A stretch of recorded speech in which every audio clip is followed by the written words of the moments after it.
Ho, ho, ho, Merry Christmas. This is my gift to you.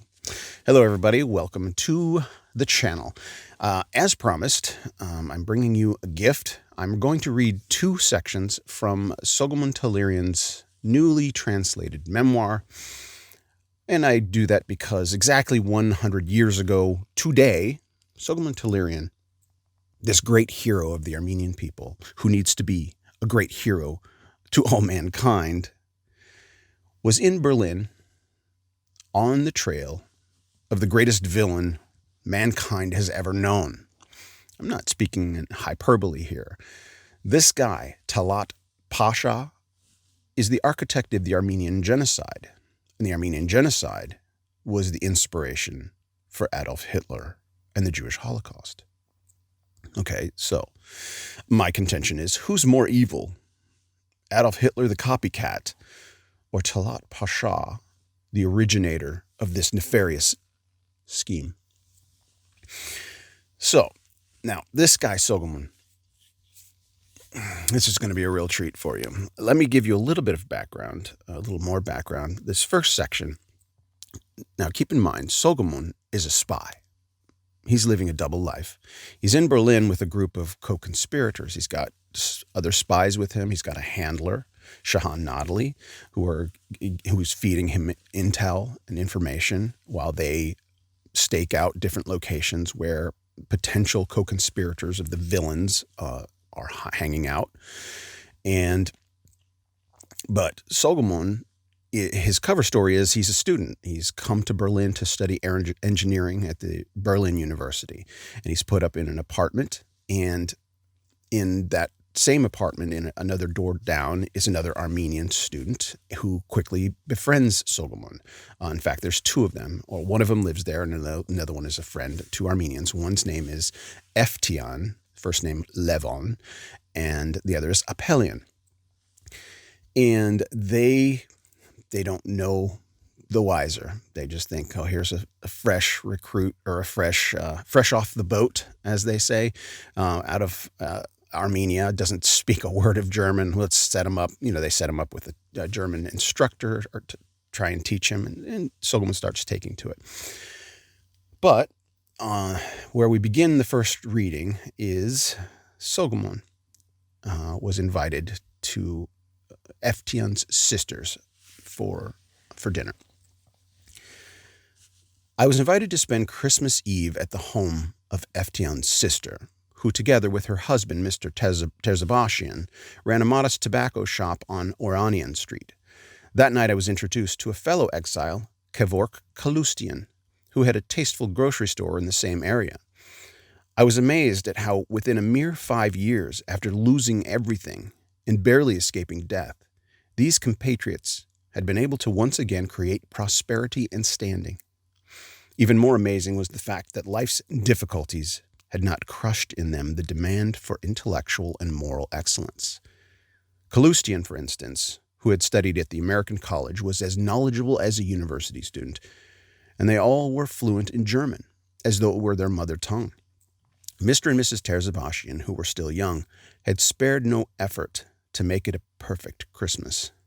Yet it was enough to remember the past through the prism of the night's occasion to feel that the table of festivities was covered with a black veil.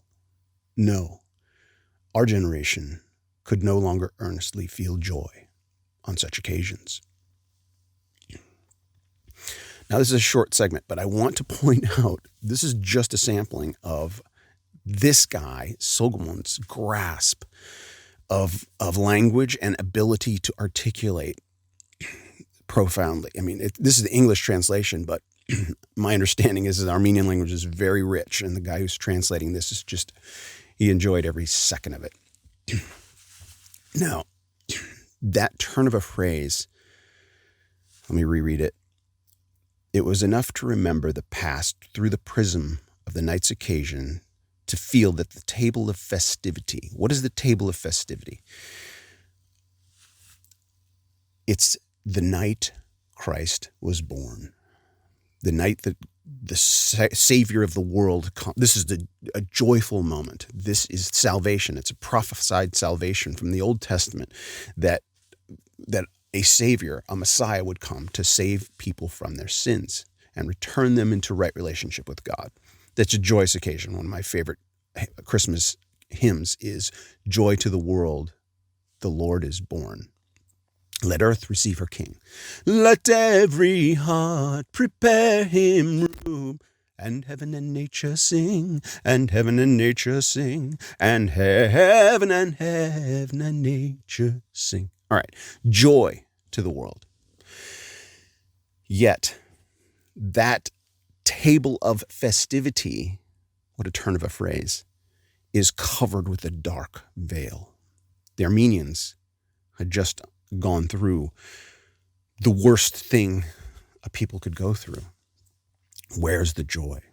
And even 100 years later, those who recognize that justice hasn't been served still must feel that dark veil. Soghomon Tehlirian, poet, artist, sensitive soul.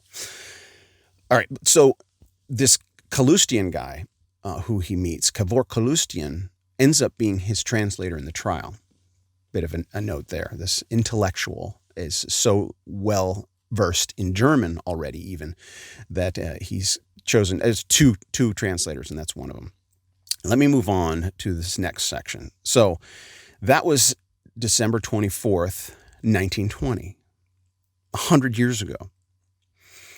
This next passage I'm going to read is about 2 months later. And in the intervening period, Soghomon, they get news of Talat's potential, someplace that they believe Talat will show up, because they haven't found him yet. And it's at a train station. I'm not reading that section. I'm just giving you a little background. So they go to the train station, and Talat does show up. Soghomon recognizes his presence. It's not even a visual. I mean, he sees him, but there's something about this man that Soghomon just knows in his spirit. And, he just knows. Yet his handler is on the train, and his co-conspirators are distributed around the train station. And they spot him, and his handler from the train, they think Talat may be getting on this train and going to Rome. The Turks were having a meeting in Rome, and they think the most important people are going to be there. They're going to be, he could be getting on this train. So Shahan Nodali, Soghomon's handler, gets on the train where Soghomon remains in Berlin at the train station. And Talat doesn't get on the train. And Soghomon follows him. And everybody else is like, I don't know, I'm not sure if that's him. Because he shaved his mustache, he changed his appearance. Soghomon's convinced. The others are like, well, we can't do anything because our boss is away. We can't move on this. We certainly don't want to kill an innocent person. We're not terrorists. And so finally, Shahan returns, and Soghomon goes to the apartment, and he says, "It's him. Give me the picture. Give me a picture of him. I've got to figure it out if this is really him." They only have one picture of Talat with a big bushy mustache and a fez. So Soghomon gets the picture, and he runs back to his apartment. Returning home, I closed the door and began to scratch out Talat's mustache. I was as impatient as a treasure hunter, but I didn't get anywhere. Someone was knocking on the door. It was Eftian. "Brother, where have you been?" he exclaimed, spreading his hands. "Quick, get dressed, let's go." "Where?" "My sister has invited you to dinner." "I'm not well today, Levon." "Impossible, I can't go home without you." "Some other time?" "Man, get up, I'm telling you, it's my birthday." "Couldn't you have been born on a different day?" I said, trying to hide my bitterness with a joke. Quick, Apelian and Kalustyan must be there by now, and Karakin, too, will join us." "Who's Karakin?" "Karakin of Mush. Don't you know him? He knows you." I remembered the road from Erzurum to Erzincan, and our coachman, Karakin of Mush, like a dream. "What is he doing here?" I asked. "What can he do? Day and night his thoughts and conversations are all about the massacres. He has almost gone crazy." Let me pause here. Karakin of Mush is a character that Soghomon encountered after the Russians retreated from the front lines. The Russians and the Armenian volunteer regiments who accompanied them assaulted. It was an onslaught against the Ottomans. They devastated. The Ottomans had to pull back. And then, for a reason that history has yet to reveal, the Russians retreated. This was the defense of Van, and then the Russians pulled back, abandoning the city of Van. And then the Armenian volunteer regiments were disbanded. And so Soghomon, in that interim, they thought they were just about to obtain independence for Armenia, and all their hopes are dashed. Soghomon sets about the only thing he can think of: gather orphans, collect the remnants of his people. And he was even appointed head orphan gatherer. This guy in the picture right here was the head orphan gatherer. And he was only about 20 years old at the time, maybe 19 even. And then they discovered that the Russians had indeed pushed forward, and they had pushed the front lines of this war all the way to Soghomon's hometown. When he found this out, he petitioned his bosses to allow him to collect orphans all the way to the front lines. So he was sent with the caravan of artillery and munitions that were being sent to the front line. And his cart driver, his chauffeur, was this man, Karakin of Mush. And together, they and a few other Armenians collected orphans along the way and filled this cart with orphans and put them in an orphanage. And so that's the background of this guy, Karakin of Mush. Sitting in the dining room were the Terzebashians and Karakin. Eftian's sister complained that I had forgotten them. "Yeah!" Karakin cried out and gave me a bear hug in his powerful arms. At that moment, even the sad days we had shared seemed nostalgic to me. Karakin had been in many places since. Now he did menial work in a Berlin suburb at some carpentry shop. Apparently, before my arrival at the Terzebashians, he had been recounting events from the near past. He asked me a few questions about Hovnan and Sahag, then turned to the others. "Well, I left before sunrise," he resumed his story. "What about your mother, your sisters?" Miss Christine asked with interest. "My mother and my sisters, along with their children, were among those who were deported from the Mush Plain," Karakin said. "I later found out about the ordeals they'd been through." And Karakin went on to relate the story of his loved one's Golgotha in heart-rending detail, while pouring all manners of curses on Talat's head. I was infuriated and waited impatiently for him to finish the story, which reminded me of the fate that had befallen my own family. "All three of my sisters were kidnapped before reaching the Euphrates," Karakin continued.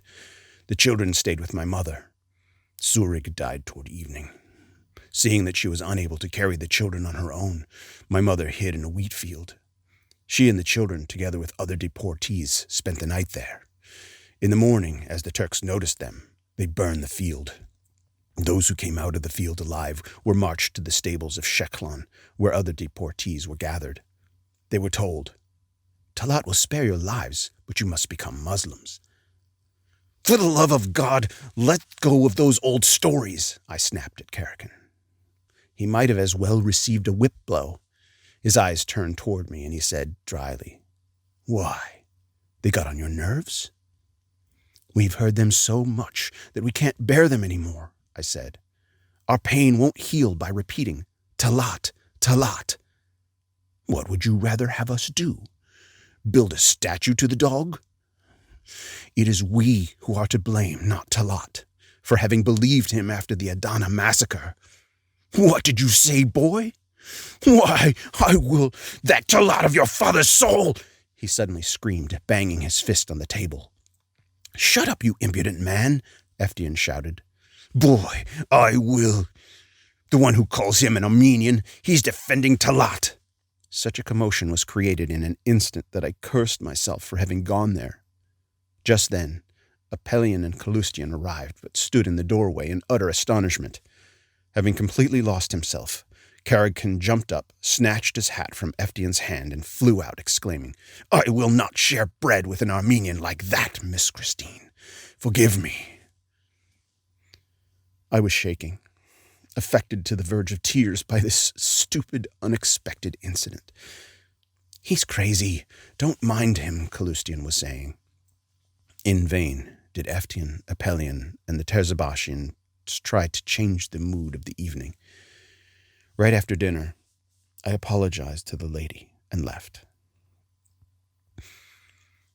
Back in my room, I began to remove Talat's mustache.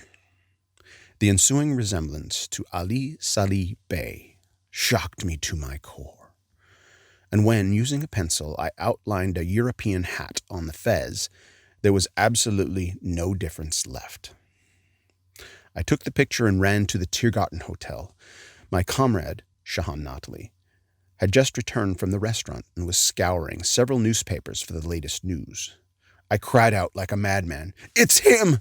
Believe me! Here, if you remember, from the train station." He cast a furtive glance at the photo. Now I, too, have no doubt. And thus ends today's reading of the Soghomon Tehlirian memoir. Merry Christmas. Let me give you a little more detail, a little more background. Now, incredible writing. And I am a screenwriter, but a screenwriter would create this kind of moment if it didn't exist. You want that tension. You want your hero to be confronted. I mean, he has to literally, you see him siding with Talat, right? He can't disclose to these people why he's there. He's there to bring justice. Yet he can't disclose who he is. In fact, in the trial, he couldn't disclose his co-conspirators. Otherwise, he would most certainly have been convicted and put to death. And so here he is in as close as home as he will ever get. He's with fellow Armenians, having a meal together, meeting old friends, and reminiscing about the past, right? When we get together, we talk about things we've done together and what do they have to reminisce about. And Soghomon he just can't take it. He's at wit's end. Keep in mind, he's finally located Talat.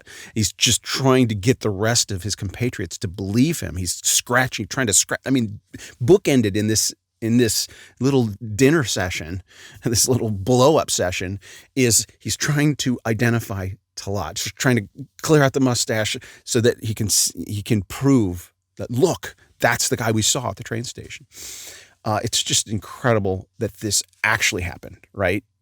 You would fictionalize something like this just to bring those points home, this tension and the longing for normalcy.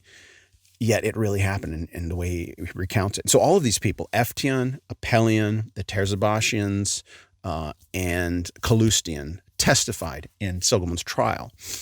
And as I mentioned, Kalustyan was also one of his translators.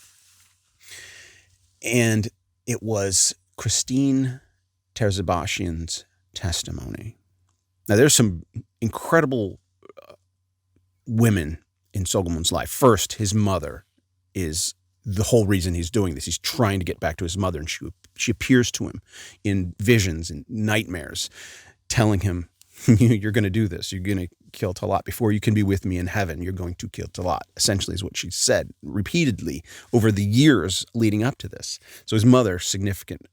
And then the girl he falls in love with, Anahid, right? She's his driving force.